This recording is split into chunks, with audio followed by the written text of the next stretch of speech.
up, guys and ghouls, and welcome to another episode of Fright Mic. I'm Liz. And I'm Sam. And today we're going to be continuing Slaycation Month. Woo! Pack your bags! With more travel terrors. This week we're going to be talking about The Forest from 2016 and Shrooms from 2007. It's going to be crazy. It's going to be a trip. It is! In more than one way. So first up on our chopping block. We're going to be talking about The Forest from 2016, which currently has an IMDb score of 4.8 out of 10. It gets worse. It only has a 10% on Rotten Tomatoes. 10%. Oh. That is low. I think that's the lowest we've done on the podcast so far. I was going to say, I don't know if we've been lower than like 5 before. Yikes. Well, that's rough. Yeah, this movie was apparently not well liked. Yeah. Which is, like, I mean, because Natalie Dormer is in it, and when she was in Game of Thrones, and she was, like, pretty big at the time. I mean, Game of Thrones was still on in 2016. And Taylor Kinney's in it. That hard, strong eye candy. How can you go wrong?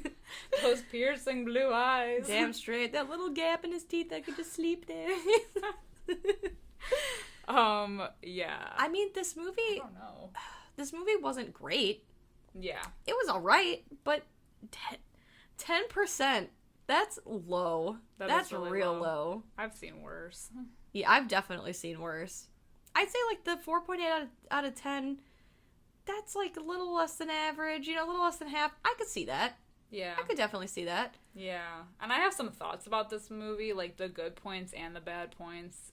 I think it was, like, lacking in certain things, so I could see why people might not have liked it, but, like, I don't know, it was kind of interesting. Like, the idea, the setting was creepy. That's it. It's like, the same kind of story that we're used to, but it's in a really cool setting, so it made it, like, seem and feel a little bit fresher. Yeah.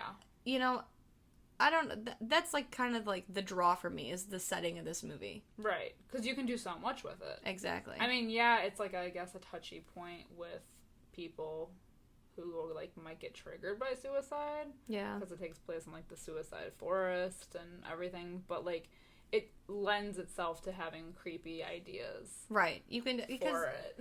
Yeah.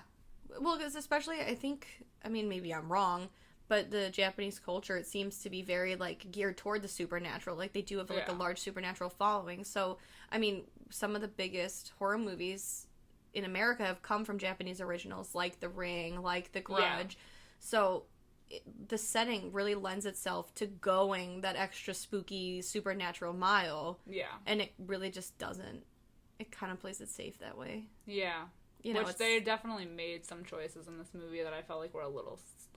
I mean, maybe not safe, but, like, they could have taken it more places that I feel like they didn't. But still, overall, I don't know. Right. It's nothing revolutionary, but it's not a bad movie. Yeah. It's not 10% bad. It does have some creepy, like, silhouette shots of that kind of reminded me of, like, The Ring, like, outlines of, like, dead girls, like, ghosts and everything, but... Well, that little girl, that, like, schoolgirl that she keeps seeing, oh my god, when she, like, fully turns, like, demonic in that cave, I can't even look at her. Oh my god. I really can't. She looked like Pennywise with a wig. Yes! Oh my god, that is scary, but, like, that is the height of the scariness in that movie. Oh yeah. But if they had more of that, I feel like that kind, I don't know, like The Grudge in the Woods, Yes. Like something like really spooky like that. Just, I don't know. I know. Well, now that we've talked a little bit about our thoughts, shall we get into the movie? Yes. Okay. So, the movie opens with our main character, Sarah. She arrives in Japan after getting news. There was a missing persons report filed on her sister. It's her identical twin sister, Jess. And they tell her that she was last seen going into the Aokigahara forest, and most people go there to commit suicide. But it's like her twin tuition tells her that she's still alive. I wrote that too. Yes. Twin tuition. Twin tuition. She describes it as like She says it's like a humming sound, like it's like a very low hum. Yeah. That you can like feel. So she knows from this low hum that her sister's still alive, and she has to go to Japan to try to find her. Well, and the reason she has to go is because, like, the cop was basically like, we don't go there because we just assume that if you want to go there that you don't want to be found and you want to kill yourself. Yeah. So, like, to that, it's like the forest is almost off limits to the police. Right. They're like, nah. Right. I feel like usually, like, from this movie, it seems like they kind of wait for the rangers to find the bodies. Yeah. Yeah. So, well, Sarah decides to go, and I don't even know why she has a fiance, but her fiance is basically like, no, don't go. But, like, Rob, stop. Her fiance's name is Rob. He's, like, the worst. Yeah, and he's in the movie, serves almost no purpose. He really doesn't. He's here, like, in the very beginning, and he's again at the very end, so his screen time probably totals a minute and a half. But the minute and a half that he's in it, he's, like, the worst. Yeah, he's a fuddy-duddy. He's like, I don't think you should go. I think she's fine. I think, it's all good. I'm like... And then she's like, no, I should go. And he's like, you're right. You should go. What? Have an opinion, sir. Well, Sarah arrives in Japan, and she kind of goes to the hotel that Jess was staying in, and I guess Jess was with, like, a school group in one of the schools. Yeah, so she was a teacher. Yeah, she's a teacher, and so she was, like, taking the group on this trip, and so she goes to the school to kind of, like, look through Jess's stuff see if there's any kind of hint of where she might have gone. But the class trip was to Mount Fuji, which is where the forest is. So, like, it's not the only thing that they were, like, aiming to see is what they made it sound like. Right. Because the forest is at the base of Mount Fuji, and there is a trail. So it's not something like, it's not just the suicide forest. Like, that's what it is known as. But there are also trails and paths that you can walk and see the scenery of Mount Fuji. So I think it was like an educational trip. And I guess the way they describe it is she got lost. Yeah, and I think she even says that, like, she's like, why would they bring a school trip to, like, the suicide forest? But, like, the teacher was kind of like, well, there's more to it than just that forest. Right. It's a lot of, like, the heritage, or, like, the history of it. What I'm confused about is they claim that she was on a school trip, but then later in the movie, they find her tent. Yeah. There was a couple things about this movie that I was, like, questioning, like, them saying one thing or the other, which we'll get to the other part that confused me, but yeah, that was strange, because when she does eventually go to the forest, like you said, they're, like, looking for a tent and everything, and we're like, but I thought she was with the group. Right. So, yeah. And why didn't they look for more of this group, or, like, why didn't they contact the school group she was with? Yeah, it doesn't make sense. There's so many questions. Right. But, yeah, when she's at the school, one of the students freaks out because they are identical twins, so she, it leads to this scene where they're in the principal's office, which is what you were talking about. She's kind of questioning why they allowed this trip to happen, and she says it's, educational, and the student who got scared, she said, that she thought Sarah was a yurei, which is, like, an angry spirit, and so that's kind of, like, laying the foundation for what we're going to see later on in the movie. And Sarah is allowed to look through Jess's classroom, and basically she just finds, like, anxiety meds and a map of the forest. So that kind of leads her to go on her journey to get to the forest. Right. So while she's staying at another kind of, like, hotel, she meets up with this guy named Aiden, Taylor Kinney. Yes, I love him. Who says he writes for, like, a travel magazine and kind of has been through this forest and kind of knows it pretty well and knows, like, the guides. So he was actually kind of planning on going there anyway to write a story. And he, like, kind of out of nowhere is like, yeah, I'll help you find your sister, but I want to write about it. Like, I want to make it a story, and I'll take you with me with the guide, and I'll help you, like, look for her. Yeah. So she kind of, like, strikes up a deal with him. Yeah. And she doesn't know him from Adam, but because he can get around and he has this guide, she trusts him. And so they go the next day. They have their guide is Michi. You know what? It's interesting, though. Even before that, when she's talking to Aiden, Taylor Kinney's name, she, like, tells the story. So he asks, like, about Jess or whatever, and somehow it gets brought up about her parents. Yeah. And I really I liked this part of the movie because what we're hearing her say to him and what we're seeing is different. That's why I was confused. That's the second part that I was going to talk about. Yeah, so she is telling him that her parents... so her grandma was watching them one night, and they heard a car accident outside, and her parents were hit by a drunk driver, and Jess saw it, but Sarah didn't see it. Sarah looked away, and that was the difference between them. But what we're seeing on the screen is they hear a gunshot, and it's a murder-suicide. Her dad killed her mom, or, like, their mom, and then killed himself. So what I think that is she's trying to disguise that, like, her, you know, like, she knows what actually happened. Right. But she's not trying to say, it's, like, it's too hurtful for her. Yeah. You know? But I was, like, literally so confused when I saw it, because I was like, wait, what? It didn't hit me right away that what she was doing. I remember seeing this in the theater, and I was very confused by it, and it wasn't until later, with that scene, with the other scene that happens, that I was like, oh, I get it now. Yeah. It makes more sense when you see, like, the second part of, like, what goes on later on, but I was just like, huh? Yeah. Super weird. But anyway, the next day, Sarah and Aiden meet up with their guide, Michi, and they go into the forest, despite Michi telling Sarah not to go in because she's sad. And this is the second time we've heard someone tell Sarah this, because the day before, she meets, like, this young woman outside of, like, the guide center, whatever, the ranger station, whatever it's called. Yeah. And she says that there are Yuri in the forest. Everyone knows that. And she says, if you go into the forest and you have sadness in your heart, the Yuri use it against you. They make you see things and they make you want to die, and then you do it yourself.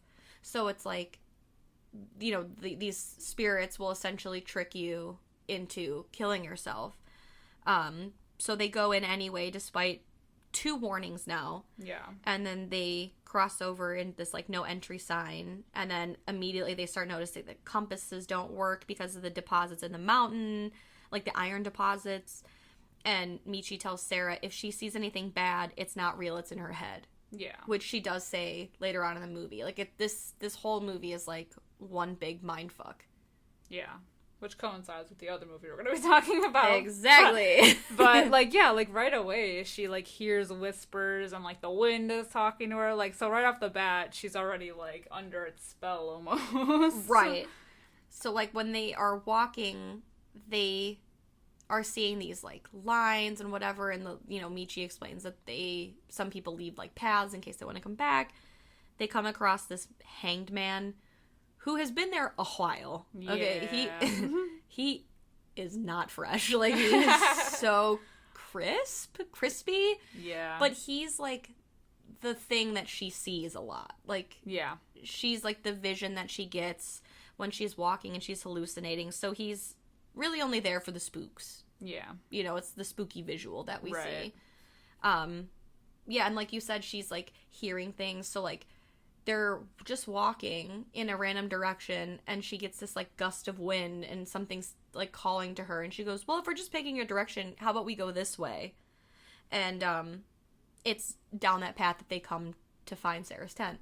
Yeah. Or, I'm sorry, Jess's tent. Which then Michi also kind of explains, too, that, like, when there's a tent pitched, it kind of means, like, the person isn't exactly sure if they want to kill themselves. Yeah. He, like, mentions, like, they're iffy on it, because they do run into that other guy that has a tent, and, like, Michi's kind of, like, checking in on him and make sure he's okay, but because... And how, I don't know, like, how does she know that it's Sarah's tent? I don't know, whatever. Yeah, I know. But, yeah, so, like, it's Sarah's tent, but she's obviously not in the tent, so, but there's hope. There's, like, a sliver of hope. Right. Because they find it. So... Sarah kind of is like, oh my god, like, we need to stay here, because it's like there's, like, a clothesline with all of her stuff there, so it looks like she was, like, camping out. So she kind of insists that they stay and wait and see if Jess comes back, but Michi's like, no, man, we gotta go. Yeah. Like, we can't be in this forest at night, and Sarah's, like, pretty adamant about wanting to stay, which I kind of don't blame her. I mean, they're, like, already this far. True. But she's afraid it could be too late if Jess is having these, like, feelings of, you know, suicide and everything. So she ultimately decides to stay, and Aiden, wanting his story, but seemingly thinking, like, oh, he's gonna, like, protect her, watch over her, he agrees to stay with her. So Michi's kind of like, don't leave the spot. Like, he's just kind of like, I'll be back in the morning or the afternoon. Yeah, he says noon, I think. Yeah. And, like, but he's, like, kind of like, right, like, y'all be safe now. Yeah. But, so, yeah, they decide to camp out overnight. And Sarah, like, has a nightmare immediately. Of course. And wakes up because she thinks she hears, like, noises. And that's when she is, like, running through the forest chasing after this girl who's in, like, a school uniform. And the girl claims to know Jess and says, don't trust him. And she was just kind of like, huh? And then she, like, realizes that the girl's talking about Aiden, because when Aiden calls out for Sarah, the girl runs off. Yeah. And she ends up, so Sarah tries to chase after her and hurts her hand. Yes. So, it's like planting the seeds of doubt in Sarah's mind already. Yeah. About Aiden. So the next morning, when Aiden is up very early, I think he says, like, in, like, a few hours. So if Michi's coming at noon, this is basically putting us at, like, 5 or 6 in the morning. And Aiden's like, you know, we're going to use the morning light instead of waiting for Michi. Let's go now. Like, if you want to find your sister, you know, let's start early and not wait for Michi. So after getting already suspicious. Right, after getting this suspicious message the night before, Sarah's, like, very paranoid. And Aiden explains to her, like, let's just follow the river down the mountain. So we'll follow along the river. And she looks down and she sees the body, like, this dead body floating. And she's like, ugh. And she points it out to Aiden. And, like, Aiden is walking, like, stage left. Like, he's walking from stage right to stage left. Yeah. And she points the body out to Aiden and he's like, ugh. And then he starts walking back from stage left to stage right. And Sarah's like, where are you going? You're going the wrong way. And he's like, no, I'm following the river down. He's like, I told you, we're following the river down. And you look back down and the river is now flowing the opposite way. See, and that's the cool part about this movie, is the fact that you don't know, because they could be both seeing shit or one of them could be going crazy. But that's, like, the interesting part of it, is that, like, okay, well, what way were they going? Right. Well, see, I think because Sarah Sarah is that, like, untrustworthy narrator. You know, it's kind of like in One Flew Over the Cuckoo's Nest. Yeah. If you read the book, like, it's all told from the perspective of, like, that janitor. I think it's the janitor. And he's not a trustworthy narrator. So we don't know if what he's telling us is actually what's going on. And that's the same with Sarah. I don't know. We don't know anything about Aiden. But it's all, like, because Sarah has this sadness in her heart that we keep hearing people tell her she's sad. Right. It's like the Ure or whatever are messing with her. Yeah. And she's seeing things. So she could, like you said, she could be the untrustworthy one. Because Aiden acts cool during the whole thing. Like, he's like, what do you mean? You know what I mean? Like, he plays it off like, okay. But they do this movie does such a good job of then making you not trust him. Because we're with Sarah and she's our protagonist. Exactly. And now she doesn't trust him, and we as outsiders don't trust him. So now they're walking the other way, and Sarah, she starts, like, expressing her distrust in him. Yeah. And she, like, at one point asks to see his phone. And he's like, why do you want to see my phone? She's like, just give it to me. She's like, I'm in a forest, lost, with a stranger. I don't trust you. Like, let me see it. So she sees on his phone a picture of Jess. And now she truly believes that she doesn't know who this is, that this is all a setup and, like, whatever, and she runs away from him. And she ends up falling into this, like, hole cave. Yeah. And the picture on his phone thing, that's another thing. It could be that the picture's on his phone, or it could be that she's seeing the picture on his phone. And that's she's why hallucinating. we don't know. Exactly. This is... This is the stuff I like about this movie. And see, then that's even when she's looking at it, and he's like, what? And she, because he plays it off so cool, so we're like, is she crazy, or is he just, like, really good at playing it off like he's innocent? Exactly. We don't know. Yeah. Well, she does fall into the cave. Meanwhile, we get, like, a kind of a clip over to Michi, who realizes that they're missing from where he left them. So he decides to go and bring back a search party. Yes. Good guy Michi. Good guy Michi. Really thinking. Really using his brain. Damn straight. But Sarah wakes up in the whole cave. And again, she runs into Hoshiko, I think her name is. Honestly, I didn't write it down. I couldn't understand. Yeah, the ghost girl from the beginning that she originally ran into, who gave her the warning about Aiden. She's like the ghost schoolgirl. And she's basically telling Sarah, like, you need to follow me. I know where Jess is. And so she's, like, running through this, like, underground cave system with her. But, like, this is, like, the creepiest part of the movie because, like, the ghost girl then is, like, runs ahead of her, and then she, like, kind of stops, and you just see, like, her silhouette. And then when Sarah walks closer to her, she realizes, like, it's, like, the creepy Pennywise chick demon face. It's straight up the scariest motherfucking, like, Yurei bitch you've ever seen in your life. Yeah. But it's even creepy. But Sarah, you should have turned back early, because even when she first, like, is following this girl and she hears this, like, noise, she goes, what was that? And the girl goes, animal. And she goes, there's no animals down here. And then gives her this creepy fucking smile. Why would you... No. Why would you ever follow somebody like that? Why would you ever... What in your gut is like, I still believe you, and you follow her into a dark cave system in a suicide forest. Yes, you idiot. I don't know. There's so many questions. I know, more questions than answers. Literally. Unfortunately. Well, Aiden, she ends up going back over to where she started, and Aiden ends up rescuing her with a rope. Yep. And claims that he found, like, a nearby ranger station, so they can try to, like, kind of find a radio for help. So, like, he's being a good guy again because he rescued her. Yes. He could have left her for dead. Which makes you wonder if he really is a good guy or a bad guy. Which, me personally, I think he's a good guy, and I think she's just getting messed with in the head. Yeah. But it is, like, it really is, like, this movie does a good job of, like, building, toying like, his good guy, bad guy, situation. Yeah. So, once she gets pulled out of that hole by Aiden, he gives her a knife, and he's like, we have to trust each other.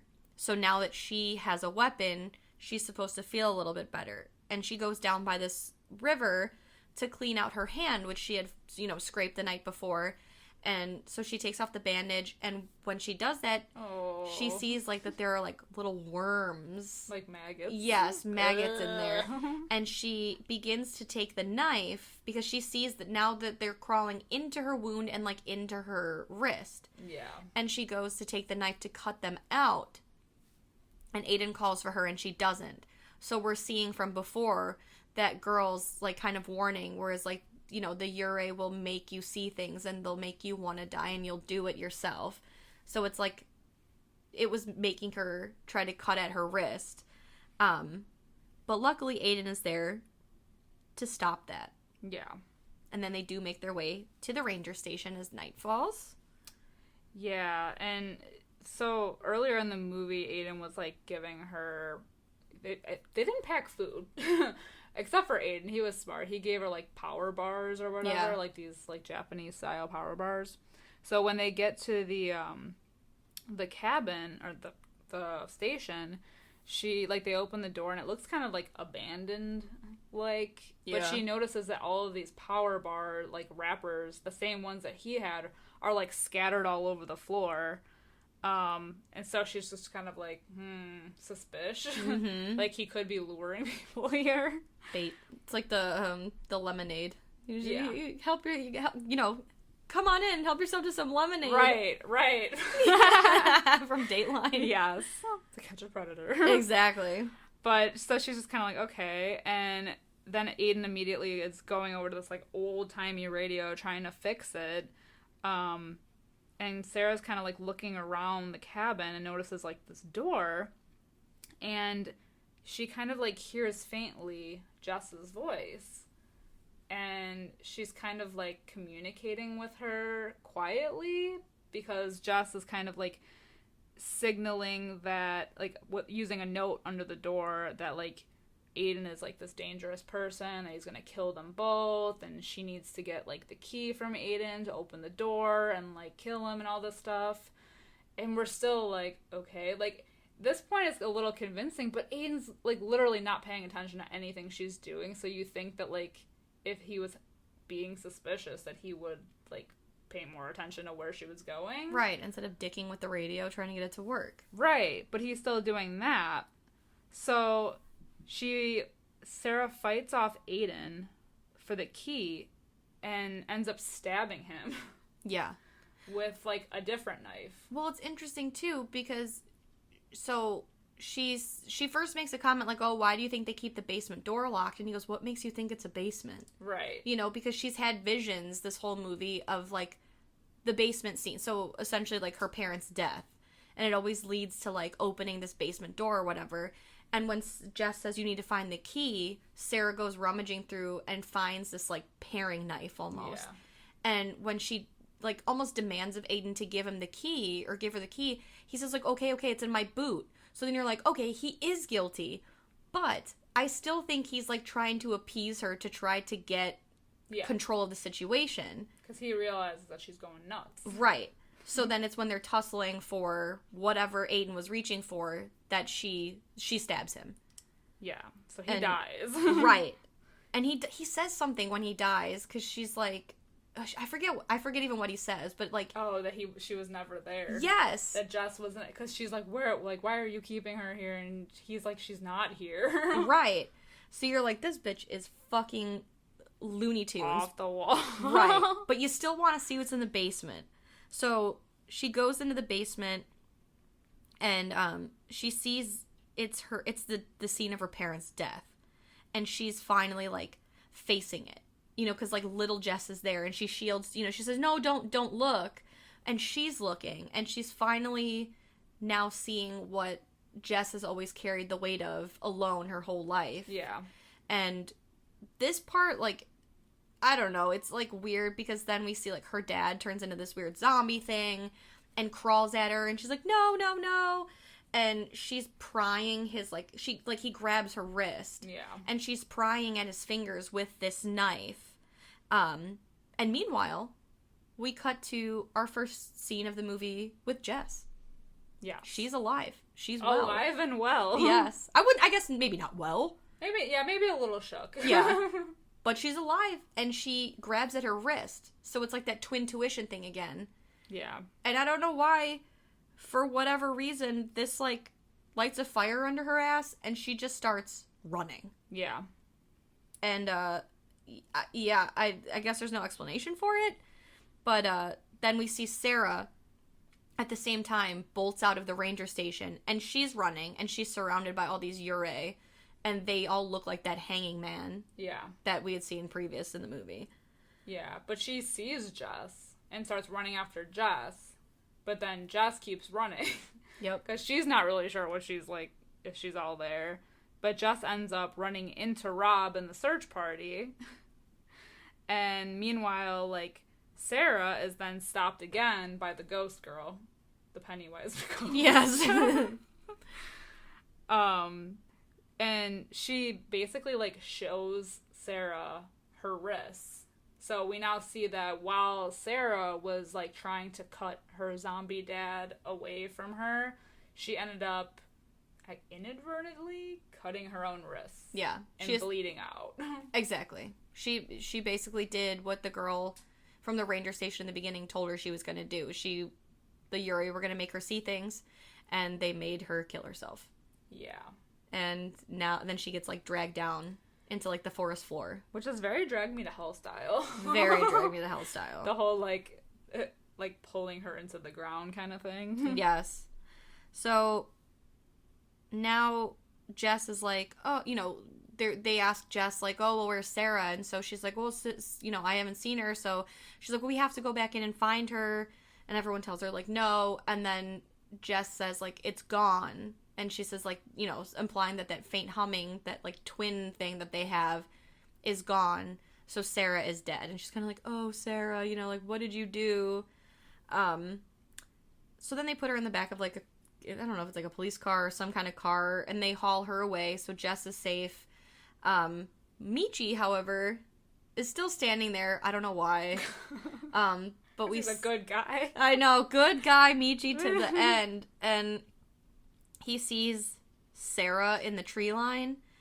And then we get, like, I don't know, it's like the typical, like, the zoom in on Sarah's, like, scary face and, like, Michi's big eyes. So, yeah.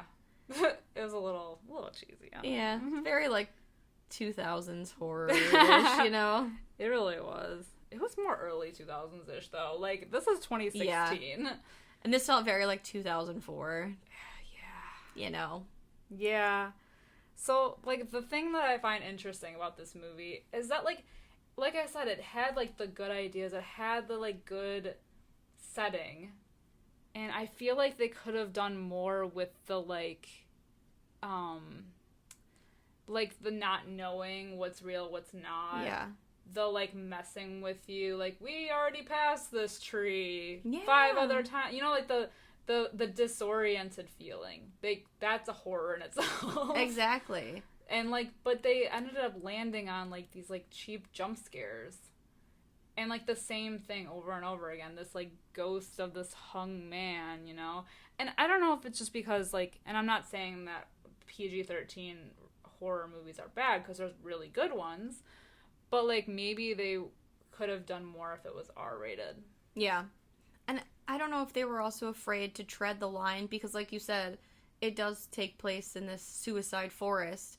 I don't know if they were trying to not be as triggering for people with the subject of suicide, essentially. But I literally wrote in my notes exactly what you said. I wrote cheap jump scares, nothing revolutionary. Like, they took the low-hanging fruit. They went for the cheap jump scares. They didn't do enough to disorient you. And those are the few things that I do like about this movie, are when you feel disoriented. Like, with that river scene. Right. I loved that. With Jess's picture being on his phone. Is that real or is that not? With all the rappers in the cabin. Is that real? Is it not? Like, but they just, like you said, they kept using the same ghost guy over. It was the ghost guy and it was the schoolgirl. Yeah. Yeah. And then there was one random dream that she had with, like, those 3 old ladies outside of her tent. Yeah. You know, so it's like, where did they come from? Right. Yeah.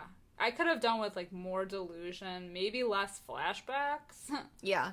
And, yeah, like, less cheap jump scares. Because, I mean, jump scares are okay when they're, like, done with a purpose. And I guess you could have had them in this movie anyway because of the setting. But, like, they relied on them too much, I feel like. Yeah.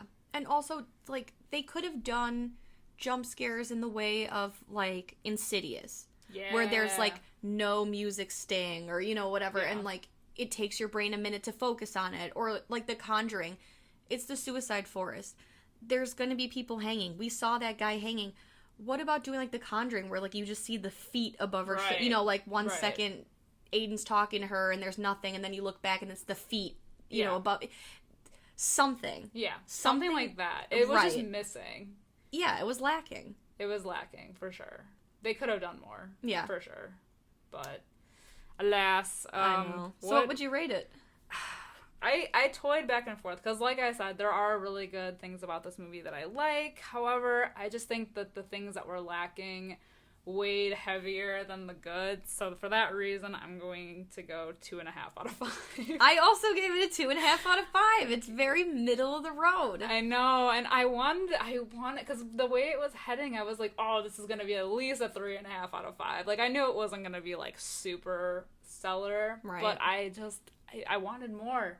I know. And I didn't get it, and I know. And we had talked about this before we started recording, but, like, I remember seeing this in the theater, and I was like, this is great, this is awesome, I love this movie. And then I bought it, and then I watched it again, and I was like, oh, why did I like this so much when I saw it in the theater? Like, it's alright. Like, that IMDb score, 4.8? 4.8. That's about right. That's what I'd give it.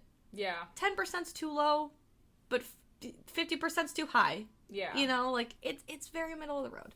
I feel like this movie should have come out in early 2000s. I feel like maybe I would have given it more credit if it had.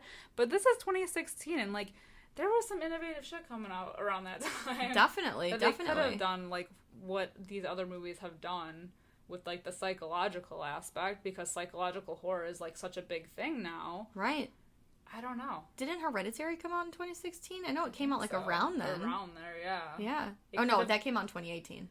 But still, it was around the time. Yeah. Like, it, you know, just a few years taking off. Right.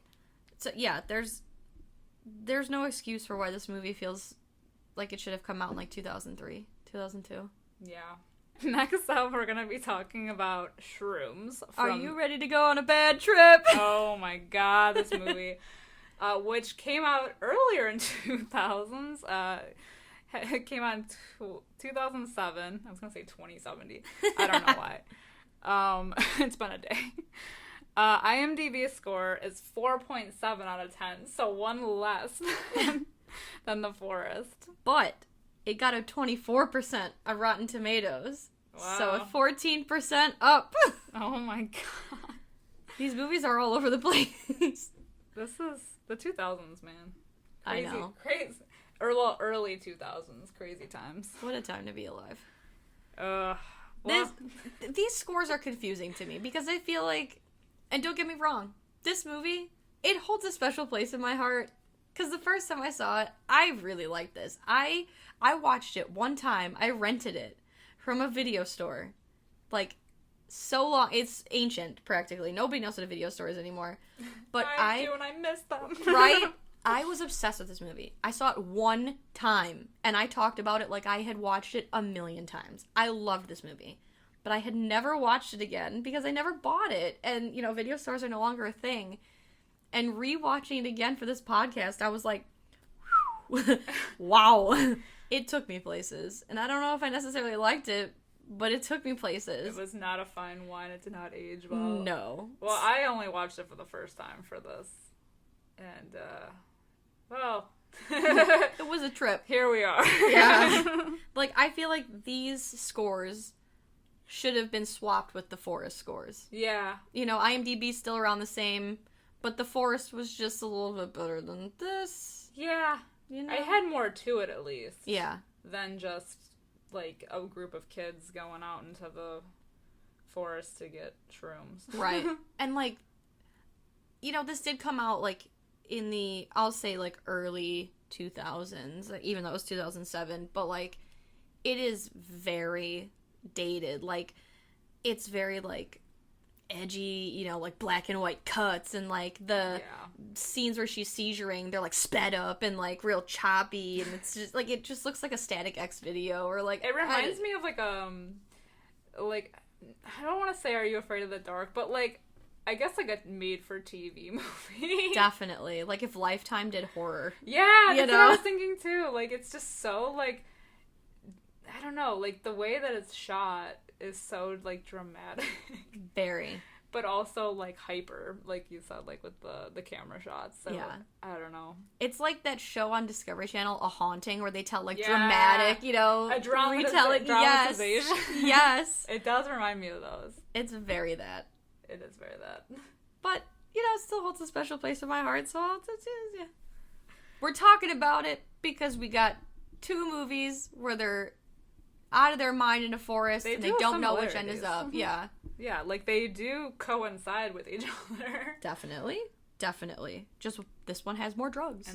And this month is about bad trips, and boy is this a bad trip. Like you said, in more ways than one. Exactly. Oh god. So let's just get right into it.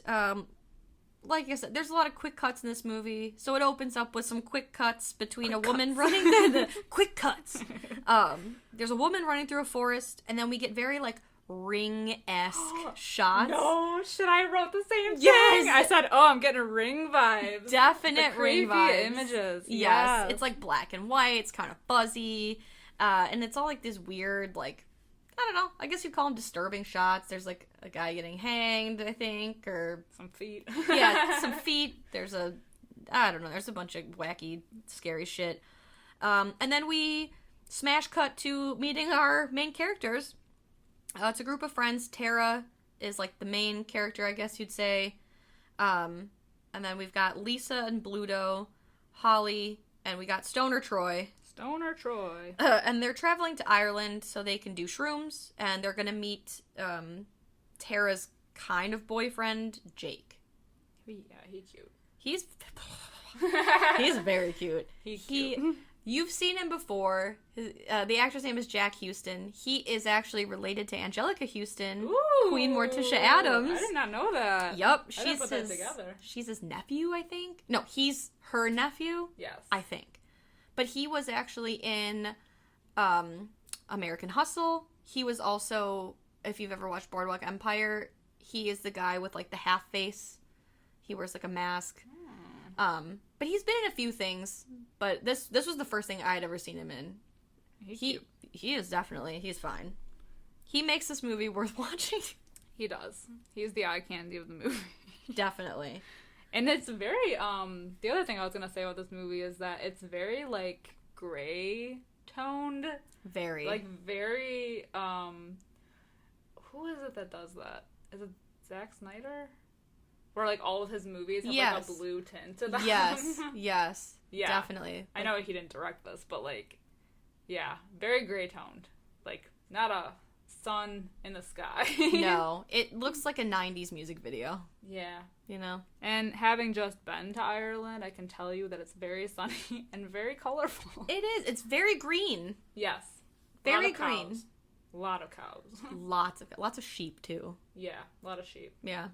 Lots of cute towns. But, so this movie didn't do it justice, but that's beside the point, I guess. Right. Also, didn't notice any mushrooms in Ireland. Not like we were looking, but still. Yeah. Well, either way. There's a cow in this movie, but we'll get to that. Oh my god, the cow. In one of the best scenes. In one of the best scenes of this movie. I forgot about the cow scene until I rewatched it. I was like, oh, yes. It reminded me of Rat Race. Definitely. Definitely. We'll get there, though. Or like a Chick-fil-A commercial. Yes.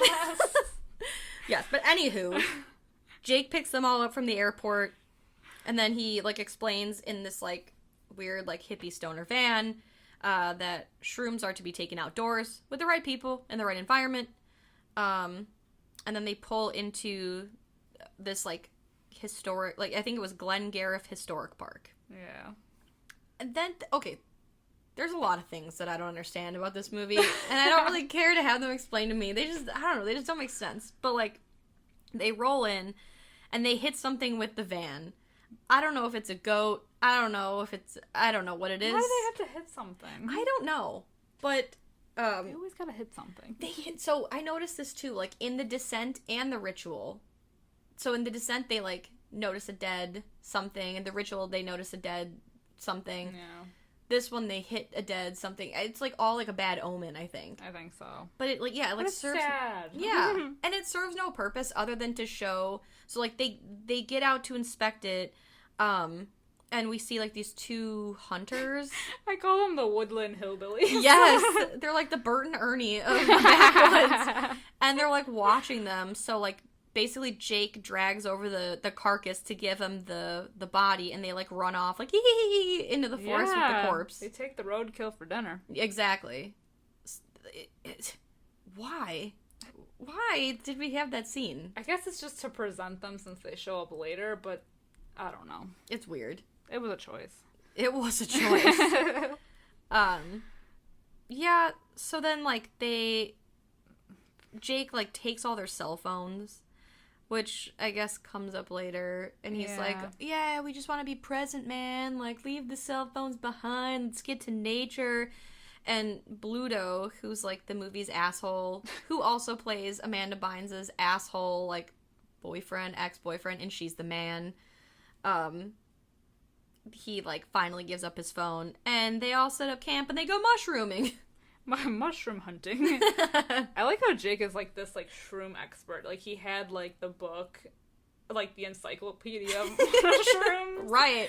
And, like, he just knows like, everything about all of them. He, like, tells them which one to avoid, and, like, they even go out in the field, and he's, like, pointing out that the one that has, like, the gross-ass-looking, like, black nipple top is, like, the one that you want to stay away from, because it either causes death or, like, extreme, like, hallucinations where you can, like, see premonitions and all this, like, crazy shit. Right, allegedly. Allegedly. But if that's you survive. if you survive it, because it's supposed to be super toxic. So, he tells them to, like, avoid that shit at all costs. Also, can we talk about how I hate that he says nipples so many times, referring to fungus? Yeah. Ugh. Stop talking about the nipples. Stop saying nipples. I know. But of course, Tara, she goes wandering off by herself, as idiots do in these type of movies, and she's spying on Bluto, who's hitting on Lisa. Yes, and so she, like, kind of falls, and she comes across one of those, like, death bell mushrooms with the black nipples, and she doesn't know the difference, and she eats it like an idiot, and she suffers a seizure, and Jack finds her, and she, like, sees him finding her and kissing her, but then he, like, actually finds her, and he gives her, like, mouth to mouth, and then she's like, I saw this happen before it happened. Best trip ever. No. Yeah, honestly. For her. I would eat that if I had a trip like that.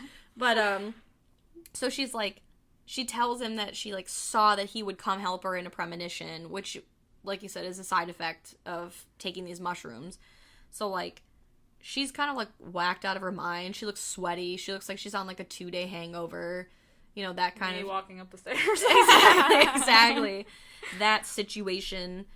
Meanwhile, like... And they, like, put her in a tent while the rest of them sit around a campfire.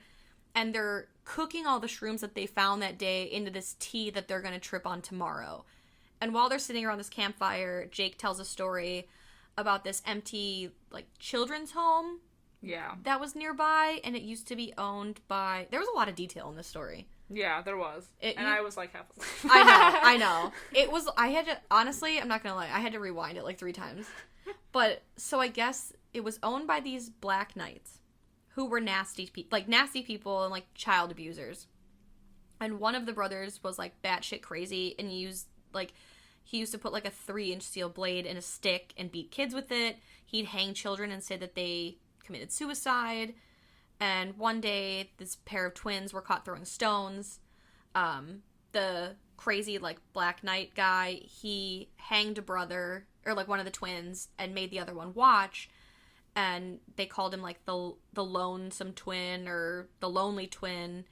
And this lonely twin swore revenge. So he picked 3 pounds of the poisonous mushrooms, put it in the brother's soup, and later that night, 78 people were massacred. 1 survivor was found. 2 bodies were never found. And it was the black brother and the lonely twin. So there's, like, rumors that, like, strange things will happen during shroom season. All the bodies that turn up have one thing in common, that all wounds are inflicted by a 3-inch steel blade. So basically he's trying to, like, put it in their minds that, like, this lonely twin and this Black Knight, this, like, monk guy. Yeah, like a sadistic monk. Yes, are running around in the forest around them, and they're about to trip on shrooms the next day. Thanks, Jake. I don't know, but, like, I watched the movie, but, like, I think it's because I, like, was, like, half out of it that I, like, didn't even... I'm glad that you just explained that, because I was like, I don't even know the backstory of the ghost. It's, like, not even really a good backstory, though. I just feel like, It's very long-winded. It is very long-winded. Yeah, and confusing, but... Yeah. Hey, I don't know. Yeah, I had, like I said, I rewound it, and by the 3rd time, I was like, I'm putting the subtitles on. Like, yeah. I can't. There's so much to it. There's so much for a backstory that should be very simple. Well, you know, and there was a couple parts in this movie, especially, like, in the beginning when Jake is talking, because he has, like, the accent, and he talks so fast, and I'm like, wait, what? Right. And, like, the music was loud. It was, like, one of those, like, the music is really loud, but the dialogue is really soft, so you're, like, turning it up and then turning it down. Right. And not to mention, you get lost in his eyes every time he talks. Yeah.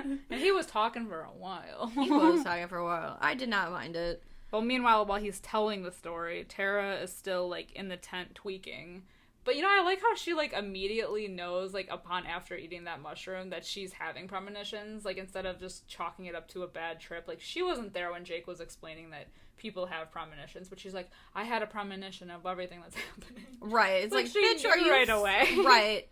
Like, oh, you attended Jake's, TED Talk about shrooms? I didn't realize. Yeah. She's a shroom spurt now. She knows everything. Yeah. She's seen some shit once, and now she's got clarity. Right. She ate that one bad mushroom, and now she's got a lifetime of knowledge.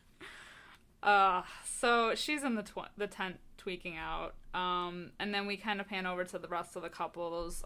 Troy and Letha. Troy Holly? I don't even know. One of them I think it's Holly and Stoner Troy. Yeah. Holly and Troy. Mm-hmm. I don't even know these people. I know. There's so many people.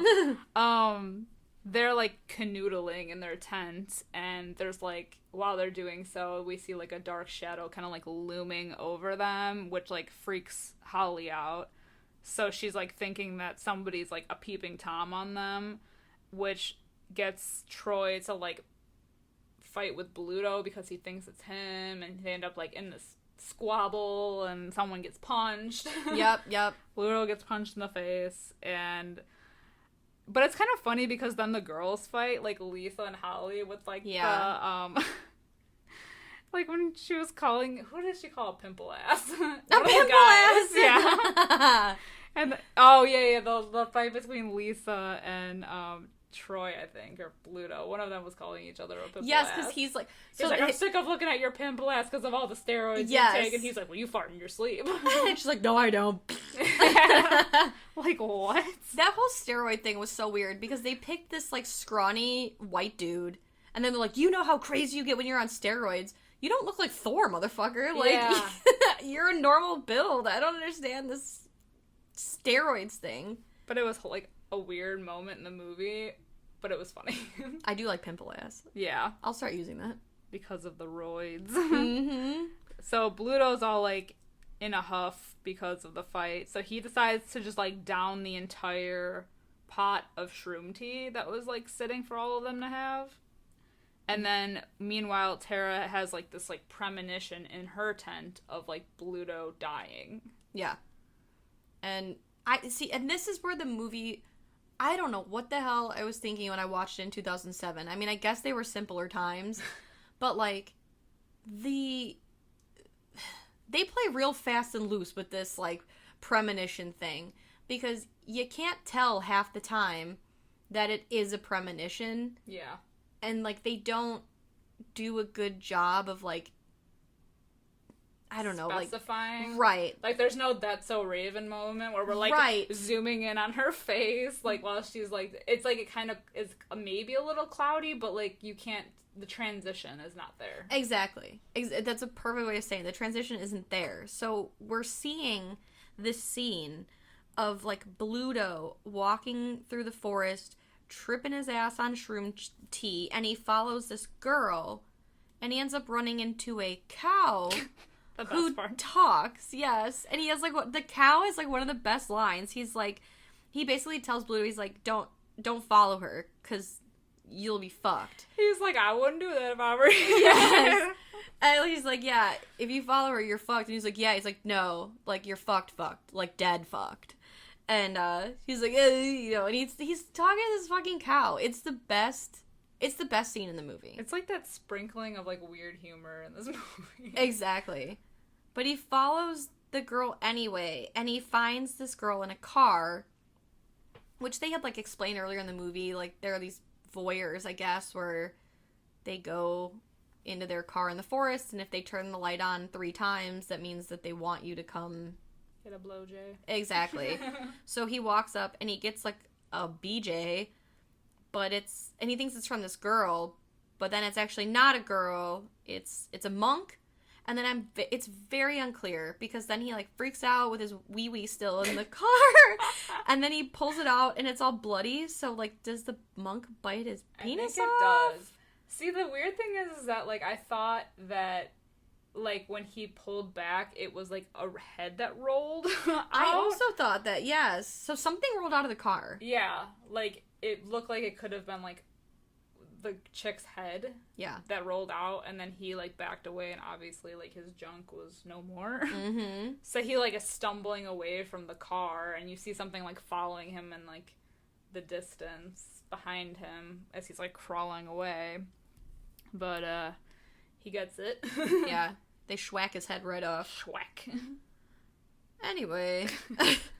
Tara... Oh, I shouldn't say anyway. I should say in the meantime, Tara wakes up, finds Bluto gone, and then sees him talking to the cow, and she puts him to bed. So, like, that's the thing, is, like, that's your way of showing that it was a dream or premonition, is that we're gonna get that scene of, like, her waking up and then, like, seeing this happening mid-vision.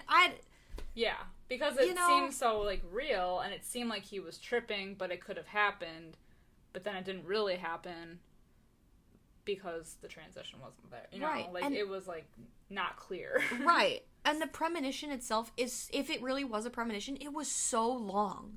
Yeah. It was so long that, like, there's no way that you could remember still that it was a premonition. Like, it was like, probably a 10-minute scene. Yeah. You know what I mean? But the more confusing part is, like, it's, like, the next morning when, like, I think it's Lisa. She wakes up and realizes that, like, someone cut her hair. Probably Holly. Probably. Because of, like, them fighting. But Bluto is missing again. So, like, nobody seems to be concerned about the fact that Bluto is missing. Because they're all kind of, like, tripping balls. Right. They're all having some of the tea now. But Tara's still kind of freaking out. Yeah, so Tara is the only one that doesn't drink the tea. Yeah. And she's the only one that, like, really seems concerned about Bluto. Like, everyone else, like, kind of is, like, calling for him or whatever. But mostly they're worried about, like, getting a good trip on. Yeah. No one gives a shit about Bluto. Which, whatever. We don't either. Yeah, we really don't. But they decide, like, they're gonna go get their cell phones. And they go back to the car, and the phones are missing. So it's alluded to the fact that, like, Bluto took the phones. Yeah.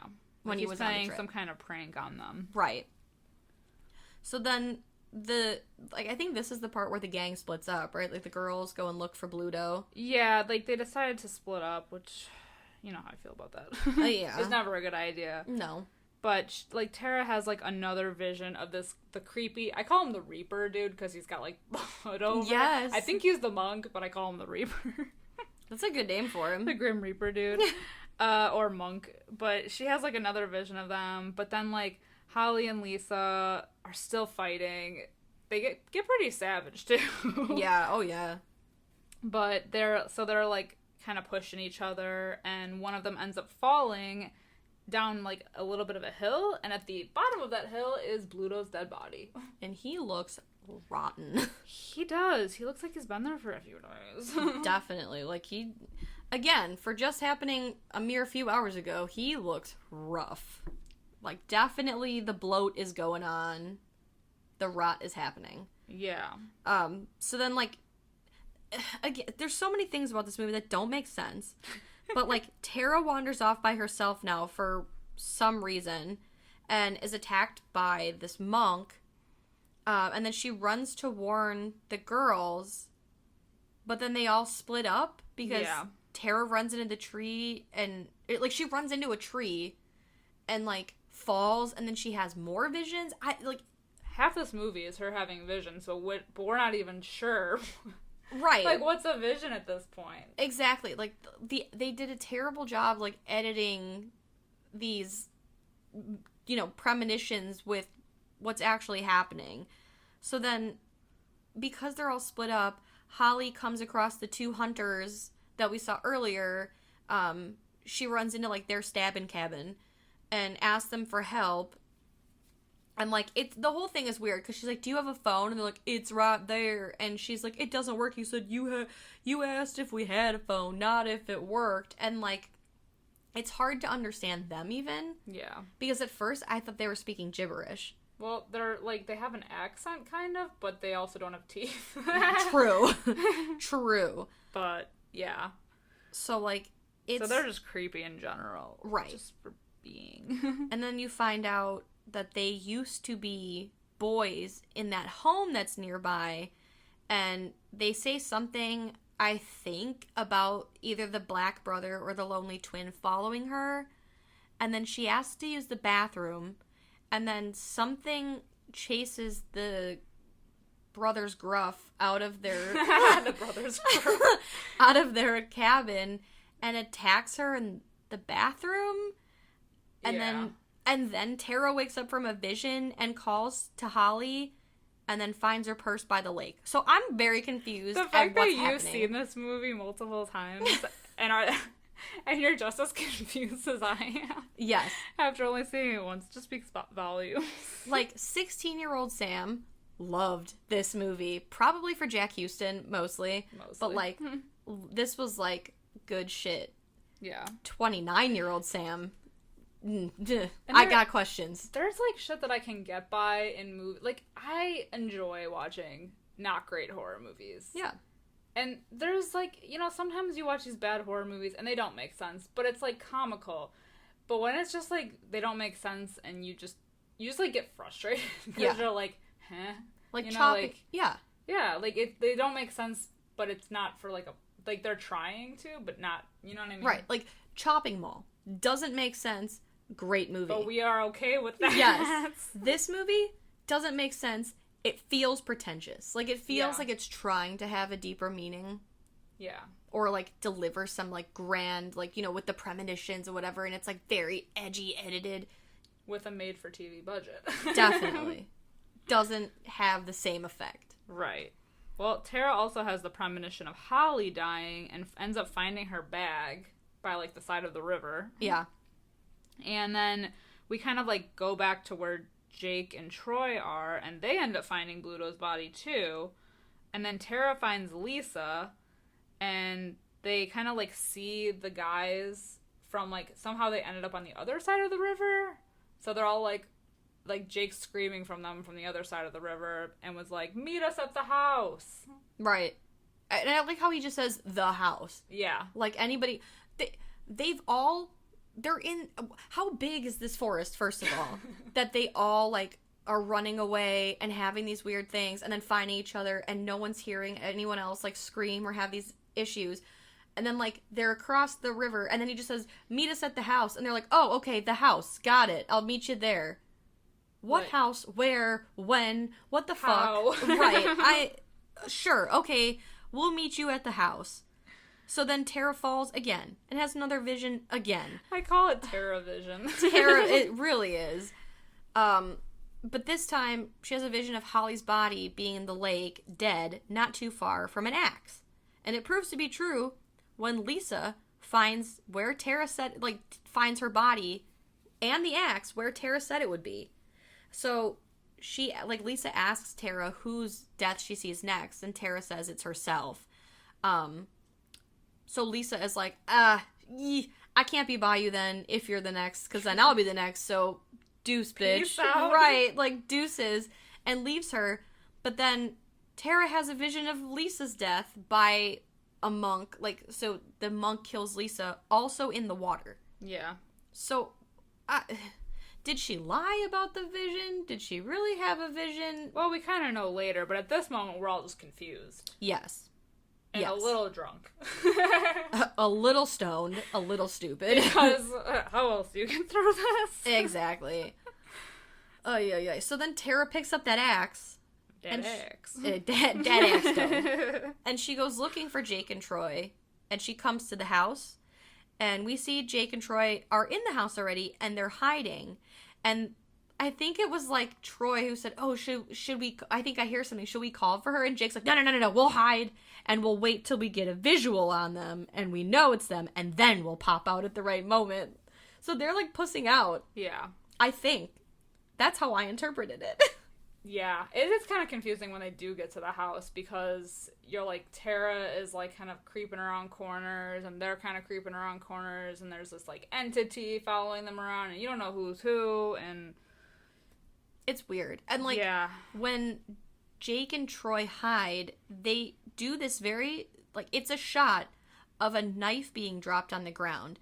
And obviously you know it's going to come into play because they shoot it falling.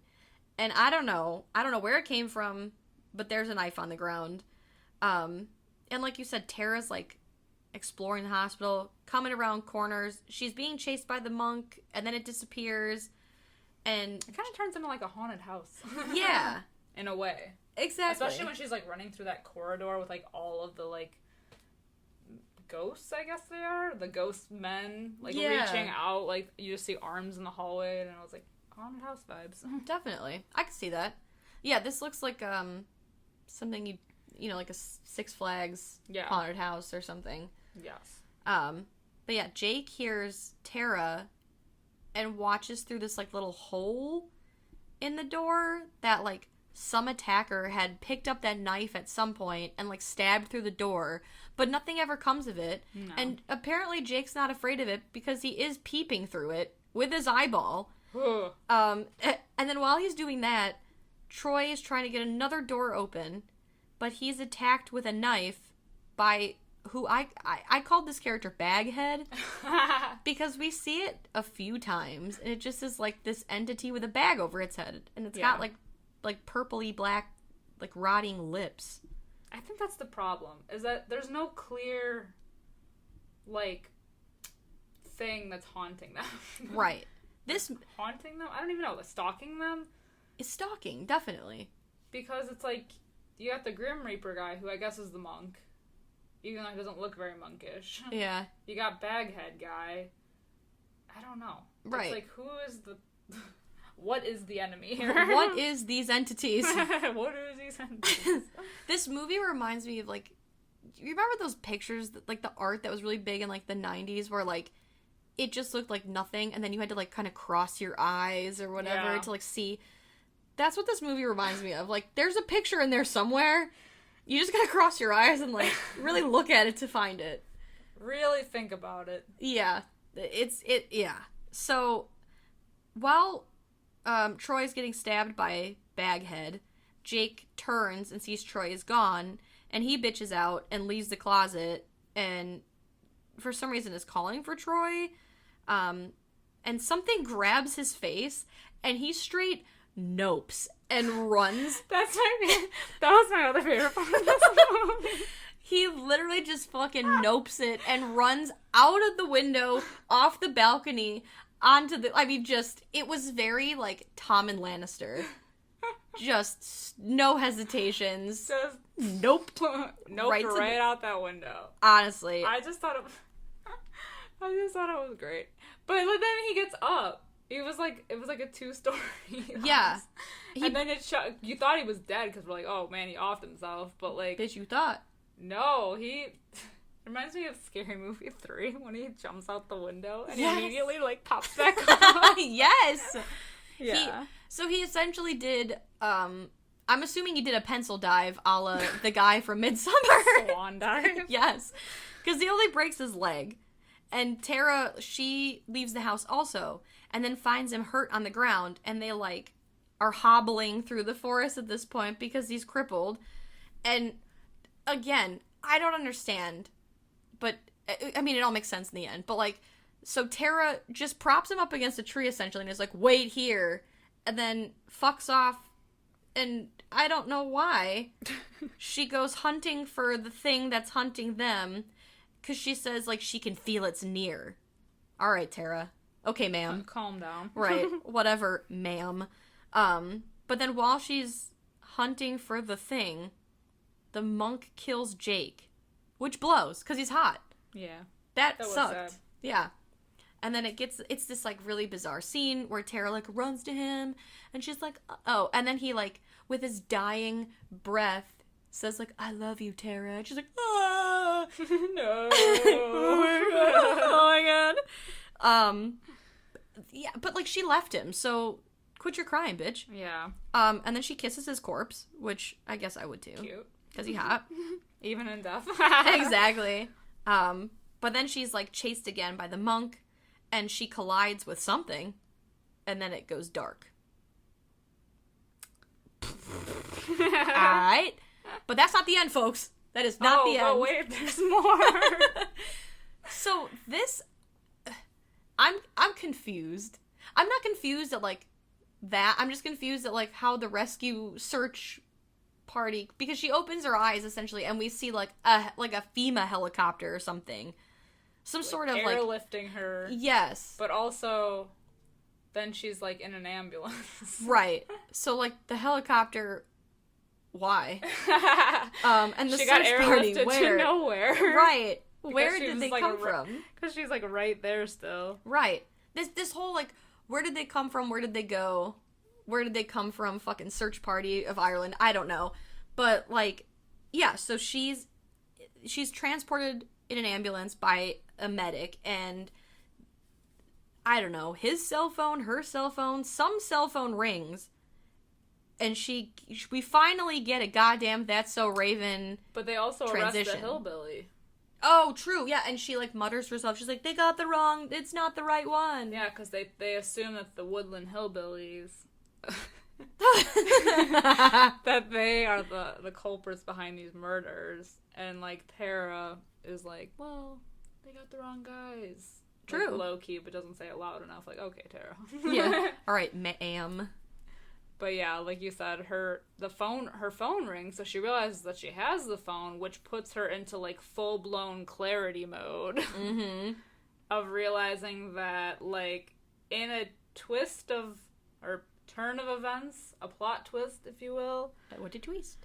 That Tara is actually the one that's been killing all her friends. Yeah.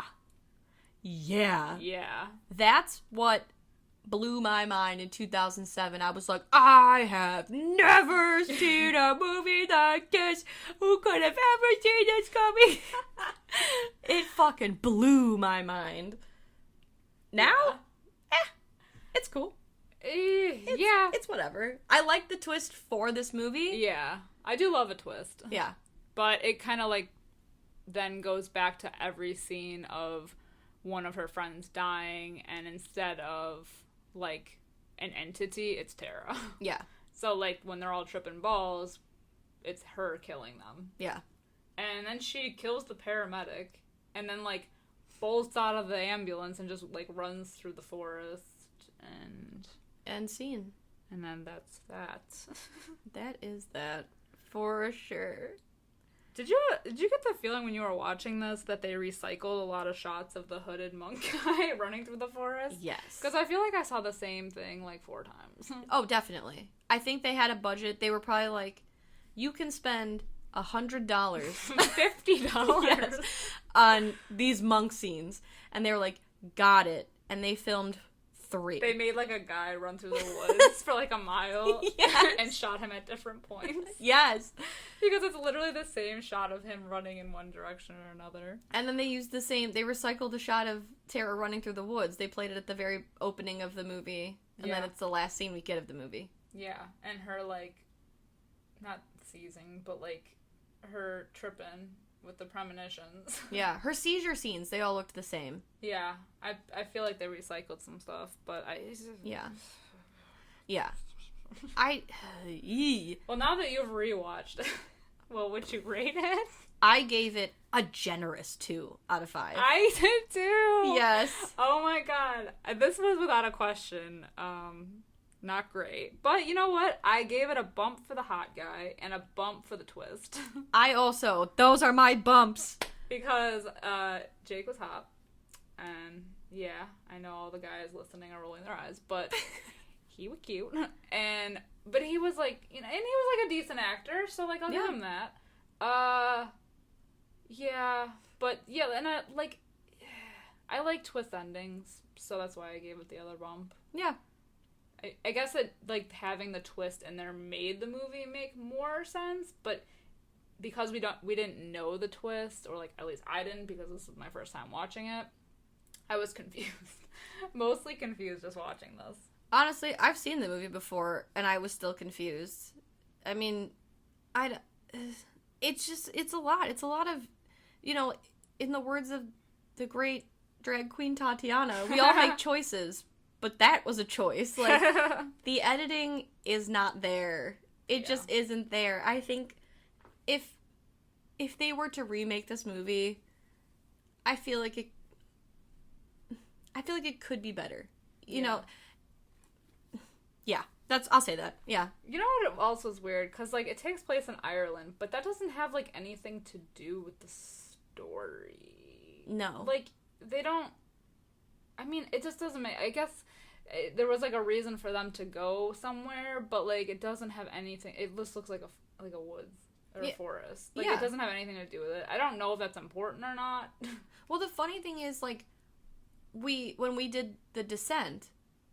That, maybe because they all were, like, different nationalities, it felt like they could have been in, like, a foreign country, like they were in The Ritual, how they went to Sweden, but they were in the Appalachian Mountains in the USA. They went to a foreign land to be in in the forest, and just, they found mushrooms? You can find mushrooms here. Yeah. You know what I mean? Like, it served no purpose other for them to have this, like, creepy monk story and, whatever. I guess Jake was over there, but Jake could have just been at a different college here. Like, it... Mm-hmm. That's so true. It did not need to take place in Ireland. Yeah. I guess it doesn't matter anyway. It probably wasn't shot... maybe it was shot in Ireland. I don't know. But it just didn't have anything to do with the story, so it's like, Yeah. But... That was a minor detail. Didn't need to be there. Yeah. Well, is there anything else you want to talk about? I think I've said it all. Like I said, this movie just feels like one of those, like, paintings where you really gotta, like, squint and cross your eyes to, like, see it. And it's not... It came out in 2007, so, like, I'll give it that it's from, like, the early to, like, late-ish. Like, it's from the 2000s. I'll give it that. But, like, it's just... It doesn't hold up. It's not... good. It's not an easy watch. I can't tell you how many times I had to rewind it. I don't know what the hell I thought. Yeah, you do have to pay attention. Yeah. I don't know what 2007 Sam, I don't know what she thought was so great. I mean, the twist ending just really had me, I guess. Yeah, maybe. But it was alright. It was okay. You've seen better since then, and maybe that's why. Definitely. Definitely. Alright, guys. Well... Thank you, as always, for listening, and we're gonna wrap it up here. Thanks for coming along on another bad trip with us. I know, such a bad trip. But yes, we drop episodes every Wednesday, and you can follow us for more spooky shenanigans on Facebook, Twitter, and Instagram. We do post coming soons. We do post little sneak peeks. We post some fun Fright facts. We celebrate birthdays, and we got some fun horror memes, so definitely come check us out. Yeah, and all month long we are celebrating horror vacations. Yes. Vacation's gone wrong, and so we will have a brand new episode next week, so we hope you tune in. Definitely. Let us know if you've seen either of these movies. Shrooms, which I guess isn't as known as The Forest. I mean, The Forest came out more recently, but let us know if you've seen Shrooms and what your thoughts are. Yeah, I don't know many people that have seen Shrooms. Yeah. So if you have, let us know. Yeah. I want to know if you have more insight to this movie. I need answers. Yes, we have so many questions, even still. Yes. Do we really care about the answers? But maybe someone has more clarity than we do. Yes. This was a bad trip, and I need to come down. I need to come way down. Yeah, way the fuck down. But until next week, I am Liz. And I'm Sam. Rest in peace.